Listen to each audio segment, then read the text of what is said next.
My name is Molly Mazenko, and this is my project, Anorexia Nervosa, the eating disorder and associated energy balance issues. So what exactly is anorexia nervosa? It is an eating disorder characterized by intentionally limiting the intake of food or beverages due to a strong drive for thinness and an intense fear of gaining weight. There are two subgroups. The restrictive type limits how much food they eat and often over-exercises, while the binge purge subgroup overeats in a short time period and follows by inducing vomiting or diarrhea, over-exercising, restricting, or some combination of those behaviors. Both groups have the same goal of reducing caloric intake and are fixated on body image. A typical person with anorexia is profiled as an adolescent to young adult female who's perfectionistic, hardworking, introverted, resistant to change, and highly self-critical. They also tend to have low self-esteem based on body image distortion and avoid risky or potentially harmful behaviors or situations. Despite the typical profile, the disorder does not discriminate and can affect people of all sexes, ages, ethnicities, races, and socioeconomic backgrounds. Contrary to what most people think, a person struggling with anorexia does not need to look extremely thin. It's not always obvious, and you can't always point out whether a person is anorexic or not. For reference, this is the DSM-5 diagnostic criteria for anorexia. I wanted to share some common warning signs because picking up on these things early on can save a person's life. So these are some physical things you may notice or things you may hear someone struggling say. Anorexia has various impacts on the different body systems. In the cardiovascular system, it's common for patients to have a decreased resting metabolic rate and electrolyte imbalances. With less food to use for energy, the body begins to break down and consume its own tissues. The first organs that are broken down tend to be muscles, including the most important one, which is the heart. When heart muscles are weakened, pulse and blood pressure drop, causing an increase in the risk of having heart failure. Gastroparesis from food restriction can lead to abnormal stomach emptying and nutrient digestion. The brain consumes about 1/5 of the body's caloric intake, so when that's restricted, the brain does not get the energy it needs to properly function. This causes many things such as brain fog, difficulty concentrating, and obsessive thoughts. Feelings of extreme hunger or obsessive thoughts can keep patients awake at night, and some experience sleep apnea. Numbness or tingling in extremities may onset from a lack of fat intake, as neurons require a protective layer in order to conduct electricity. In the endocrine system, sex and thyroid hormone levels drop, which can cause amenorrhea in women and bone loss. There's also a decrease in the core body temperature. These are some other symptoms, as well as a list of other disorders that are commonly seen in individuals with anorexia. Studies in families and twins point to anorexia being familial and influenced by other genetic factors. Overall, genetic factors play up to 50 to 70% of the role in the development of this disorder. Additionally, children of parents with psychological disorders or disturbances are at an increased risk of developing anorexia. Studies show how a mother's attitudes toward food, weight, and exercise influence her daughter's attitudes. Children of mothers with eating disorders were found to develop disturbed attitudes and eating habits and may be at higher risk of developing the eating disorder psychopathology. Other environmental influences, such as how our society promotes the ideal body and thinness as the beauty standard, also play a role in the development of anorexia. It can leave people desperate to look like celebrities, models, and even some of their peers, and feel as though their self-worth is attached to their physical appearance. Society dictating the worth of a person based on the looks only perpetuates disordered eating habits. Comments made about food or body image, whether positive or negative, intentional or unintentional, can affect how a person struggling with anorexia perceives themselves. Typically, we only think comments like, "Did you gain weight?" or "Don't eat that, it's unhealthy," have a negative impact. While those types of phrases are harmful, other things that unaffected people may take as compliments can be triggering to those who are affected. Phrases like, "You look so good since you've lost weight," can set off a person with anorexia, as it encourages the behavior, strengthens the desire to be thinner, and reinforces the idea that their worth is based on looks. Some things such as trauma, co-occurring disorders, family history of eating disorders, and emotional or personality traits can leave an individual predisposed to developing anorexia. The statistics for this disorder are quite alarming, and many people don't realize just how deadly and prevalent it is until they see the statistics. It has the highest mortality rate of any psychological disorder. Within 10 years of onset, 6 to 10% of anorexics die, and within 20 years, it jumps to 18 to 20%. The self-reported full recovery rate is only at 50%, while the partial recovery rate is 20%. While the physical effects and repercussions of anorexia alone make the death rate so high, they are not the only cause.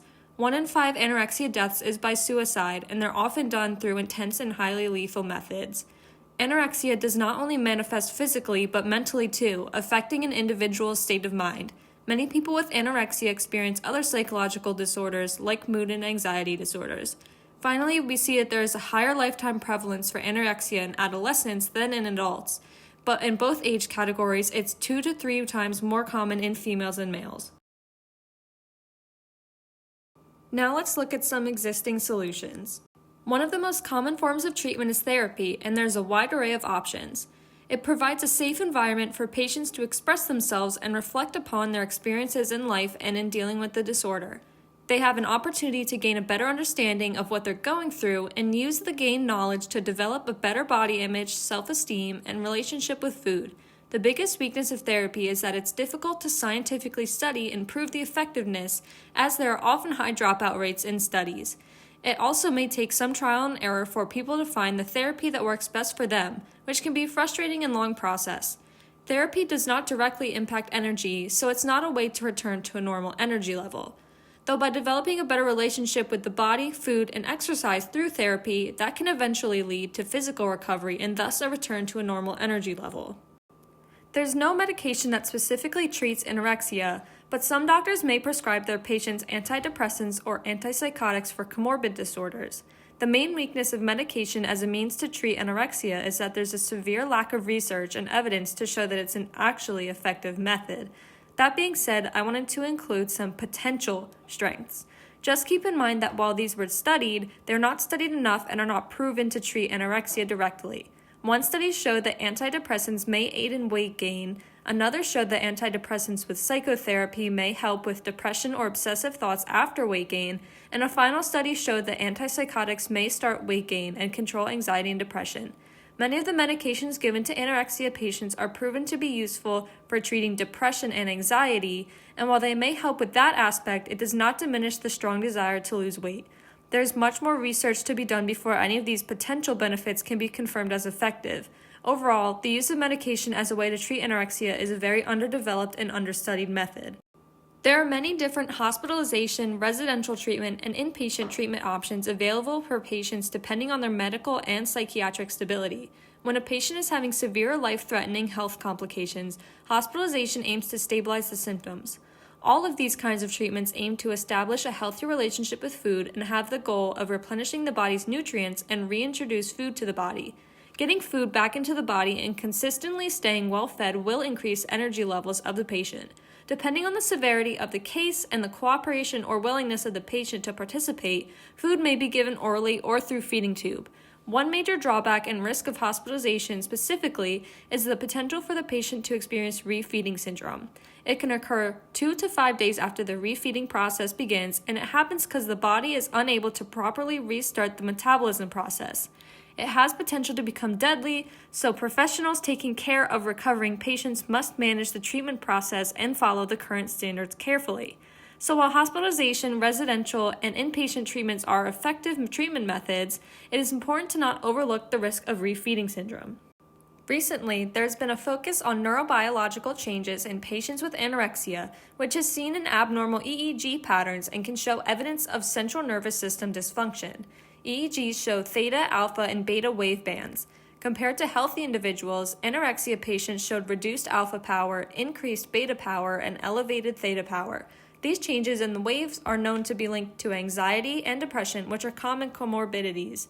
The abnormal alpha and beta waves return to normal after recovery. However, the elevated theta waves remained the same, and it's considered a trait marker of anorexia as it scars the brain after starvation. Neurofeedback facilitates the altering of dysfunctional thoughts and behaviors by having the patient self-regulate their neurophysiological activity through real-time displays of their brain activity. The positive reinforcement provided encourages self-efficacy, regaining some of the lost control, and restarting the learning process. The parts of anorexia related to emotional stress can be mediated by neurofeedback, as the changes in brain patterns lowered psychological symptoms such as emotional stress and anxiety. This treatment method has already been successfully used as a treatment for substance use disorder, which is another common comorbidity in patients with anorexia. This treatment method also has its weaknesses. The study has yet to be retested or replicated. Additionally, the sample was not representative. It only included females, and as stated earlier, anorexia does not discriminate who it affects. Therefore, there should be more people in the study that represent different people. Specifically looking at age, the range used in the study was 12 to 18. There are people younger and older that are suffering, so they should be included in the study. The major issue with the age of the participants is that the neural development of a 12-year-old is much different than that of an 18-year-old. It has potential to influence the results, and that could be why scientists kept the age range relatively small. A possible solution is that if the study were to be redone, to make several groups with smaller age ranges in them, so the neural development may have less of an impact on the results, and so more ages can be included in the study. Finally, the sample size was too small, including only 22 participants. In order for this study to be generalizable to the whole population, the sample size would need to be much larger. While this treatment method does not have a direct impact on energy balance, developing a healthier state of mind and treating the mental aspect of the disorder may facilitate physical recovery and thus the regaining of proper energy balance given enough time. Now we'll move on to an interview I did with a family friend who had anorexia. In the slides I included her full responses, but I'll only highlight certain parts. The first question is, how long have you had anorexia, and if comfortable, can you describe the extent of it? My friend had been self-conscious for as long as she could remember, but didn't always act on her thoughts. Her eating disorder got serious around the beginning of high school, and she was fixated on her appearance and desired to be skinny. The desire became extreme and caused a lot of mental and physical damage. She obsessively calorie counted, severely restricted food intake, wanted to remain underweight by BMI standards, exercised twice a day, and much more. It lasted a few years until the end of high school. She doesn't believe she has an eating disorder anymore, but still struggles with body image issues and sees food through a distorted lens from time to time. She believes that she has better self-control now and knows to not treat herself how she used to ever again. The second question was, what kind of treatments did you try and what did you find worked for you? My friend told me that she had never received professional treatment for her eating disorder because no one ever told her she had a problem and that she needed help, and she was so deep in the disorder she saw nothing wrong with it. Her mother was hospitalized the summer before her senior year, and that's when her recovery unintentionally began. She ate the comfort food that was given to her, stopped exercising, and began to get back to a healthier weight. This past September, she decided to try therapy, where she got to talk through her eating disorder, body dysmorphia, and any parts that still linger today. She found therapy to be extremely helpful, and it helped her build a support network she could trust. She learned to forgive herself for the harm she did to her body and how to treat it right. While she still finds herself giving into old habits from time to time, they're nowhere near as bad as they used to be, and she's in a much better place now. She says one of the biggest takeaways from therapy is that recovery isn't linear, but it is worth it. Next, I asked, how do you think the outlook for people recovering from eating disorders can be improved? Raising awareness was the biggest thing that my friend mentioned. She described that people with eating disorders often have a lot of issues recognizing the validity or severity of their struggle and don't feel that it warrants getting help. Some people don't even realize they have an eating disorder. Because they are so stigmatized in our society, she believes that raising awareness and destigmatizing them could take away some of the fear these people feel and could increase the chances of them reaching out for help. She also thinks that people need to be more educated and aware of the subject to help identify if they themselves are struggling or if someone they know is. The next question was, how was your energy impacted throughout your eating disorder? My friend recalled how she exercised twice a day while in an extreme caloric deficit. She said that she never remembers her energy levels being noticeably low and that she actually felt worse on the days she didn't work out. She didn't feel physically exhausted, but in retrospect she knows that even though she didn't notice it, her body actually was exhausted. She did feel a lot of those mental effects as she was mentally exhausted, experienced a lot of brain fog, and began suffering from other mental health issues. The last question of the interview was, what happened to your energy throughout recovery? She said that she had even less energy during recovery than she did during the thick of her disorder, and even ended up becoming anemic. She now has to take iron pills, and if she doesn't, she gets lightheaded, notices a significant drop in her energy levels, and feels weaker. Still living with the repercussions of her past despite maintaining a healthy relationship with food and exercise, she hopes that as she continues to progress through her recovery, her energy increases and she continues to get better. This topic is very important to me because of my close family friend, and that's why I chose to study it for my project. Throughout this video, you should have recognized a plethora of things that cause or are a result of the decreased energy balance anorexia nervosa individuals experience. It's no secret that restricting food intake and overexercising negatively impact energy balance. When the body is constantly in survival mode, which in this case is onset by starvation, non-essential processes cease and the body operates on very limited resources. The body is not designed to live in these conditions for long, which is why anorexia nervosa is a very harmful and detrimental disorder. While it's a very prevalent and deadly disorder, it's incredibly understudied and there's not as much awareness or understanding as there should be. I hope that this topic begins to get attention it needs and that scientists begin to understand the root causes, impacts, and treatments better. There's a long way to go, and even though not many people will see this video, I hope the small impact it may make is a step in the right direction. Finally, I wanted to include a slide with resources in case anyone watching this video is suffering from any kind of eating disorder or mental health issue, or in case you know of someone who may be suffering.